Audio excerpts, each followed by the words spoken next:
કુમાર કાનાણીએ સીએમને પત્ર લખ્યું. કાનાણીએ ઉદ્યોગપતિ મથુર સવાણીના સૂચનોને સમર્થન આપ્યું. સવાણીએ સૌની યોજનાના મોડેલનો ઉપયોગ કરીને નવો પ્રોજેક્ટ સૂચવ્યો હતો. સુરતમાં વારંવાર આવતી ખાડીપુરની સમસ્યાના કાયમી નિવારણ માટે સમાજ અગ્રણી અને પદ્મશ્રી મથુરભાઈ સવાણી દ્વારા મુખ્યમંત્રી ભૂપેન્દ્રભાઈ પટેલને લખાયેલા પત્રને સુરતના ધારાસભ્ય કુમાર કાનાણીએ સંપૂર્ણ સમર્થન આપ્યું છે. કાનાણીએ મુખ્યમંત્રીને એક પત્ર લખીને મથુર સવાણી દ્વારા સૂચવેલા ખાડી ડાયવર્ટ કરવાના પ્લાન પર તાત્કાલિક સર્વે કરી શક્યતા તપાસી અને જો શક્ય હોય તો યોજનાને અમલમાં મૂકવા ભલામણ કરી છે. પોતાના પત્રમાં જણાવ્યું કે સુરતના ખાડીપુરની પરિસ્થિતિમાંથી મુક્ત કરી શકાય તે માટે મથુરભાઈ સવાણીએ મુખ્યમંત્રી સુરતના ચૂંટાયેલા પ્રતિનિધિઓ પદાધિકારીઓ અને અધિકારીઓને પત્ર લખ્યો છે. આ પત્ર સાથે જ ખાડી ડાયવર્ટ કરવાના પ્લાનનો પણ સમાવેશ કરવામાં આવ્યો છે. કાકા એક પત્ર લખ્યો છે ખાડીપુરને લઈને. આપણે સૌ જાણીએ છીએ કે સુરતની અંદર દર વર્ષે અતિ વરસાદને કારણે ખાડીપુર આવે છે. લાખો લોકો સુરત શહેરના પ્રભાવિત થાય છે અને ખાડીપુરમાંથી કેવી રીતે બચી શકાય એનું પ્લાનિંગ ઉદ્યોગપતિ શ્રી મથુરભાઈ સવાણીએ આપ્યું છે અને એ પત્ર એણે મને પણ મોકલ્યો છે. પત્ર વાંચ્યા પછી મને એવું લાગે છે કે જો આ પ્લાનિંગ પ્રમાણે કામ થાય અને શક્ય હોય તો ખાડીપુરનો જો પ્રશ્ન હલ થતો હોય તો વહીવટી તંત્રએ તાત્કાલિક ધોરણે આને સર્વે કરાવવું જોઈએ અને સર્વે કર્યા પછી જો આ વાત યોગ્ય લાગતી હોય અને ખાડીનો પ્રશ્ન હલ થતો હોય તો હું માનું છું કે યુદ્ધના ધોરણે કામ હાથ પર લઈ અને લાખો લોકોને જે પ્રભાવિત થઈ રહ્યા છે એને એમાંથી મુક્તિ આપવી જોઈએ. કેટલું નુકસાન કાકા, કેટલા લોકો પ્રભાવિત થતા છે, કેટલી મુશ્કેલી?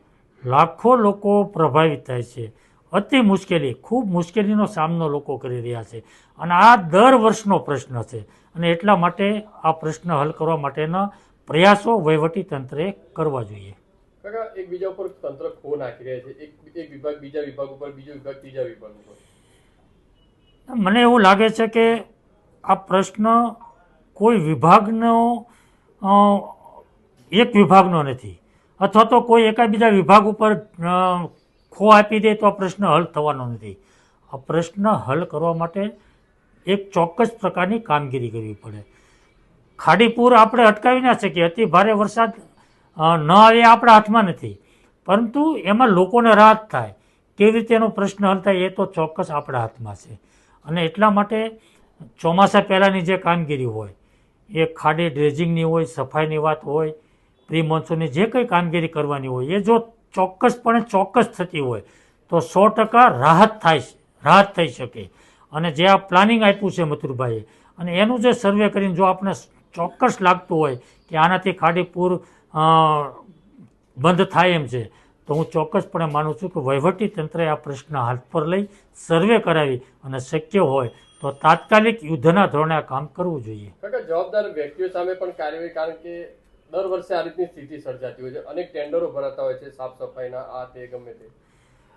100% જે રીતે કામગીરી થવી જોઈએ એમાં કંઈક ને કંઈક થોડી ઉણપ હોય છે, બેદરકારી હોય છે અને એના કારણે પ્રશ્ન વધુ જટિલ બને છે. પ્રશ્ન તો સંપૂર્ણપણે આપણા હાથમાં નથી, પરંતુ એને ઓછો કરી શકાય, ઓછી તકલીફ કરી શકાય એવું તો ચોક્કસ આપણા હાથમાં છે.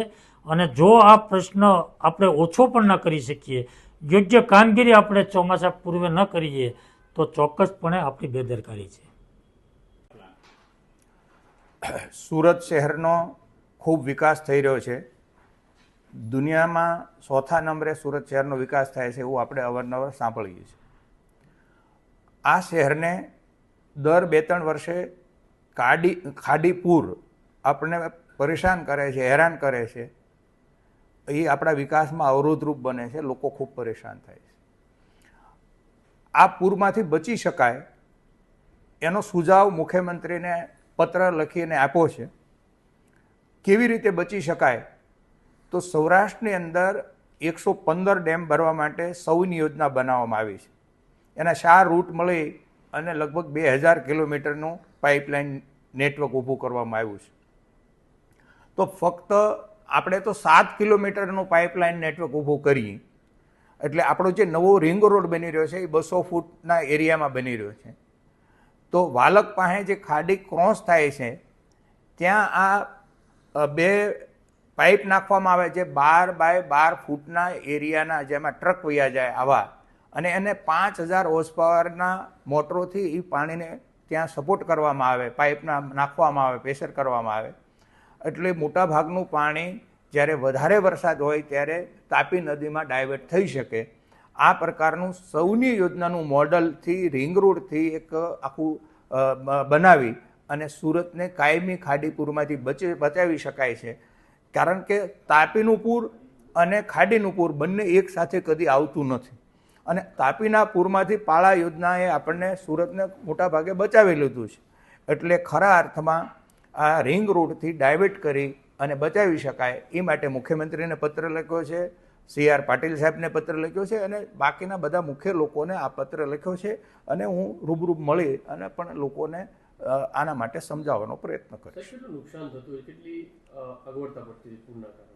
પૂરના કારણે તો બધા જાણો છો કે કેટલા લોકોના ઘરમાં પાણી ગરી જાય છે, કેટલા લોકોના કારખાનામાં પાણી ગરી જાય છે, અનેક પ્રકારની મુશ્કેલીઓ થાય. પૂર તો આપણે જોયું છે, તાપીનું પૂર આગળ જોયેલું છે, ખાડીનું વારંવાર જોઈએ છીએ, તો એનાથી તો બહુ નુકસાન થાય છે. એટલે સરકાર આના માટે કાયમી ઉકેલ છે, એટલે સરકાર કાઢશે રસ્તો, એવો મને વિશ્વાસ.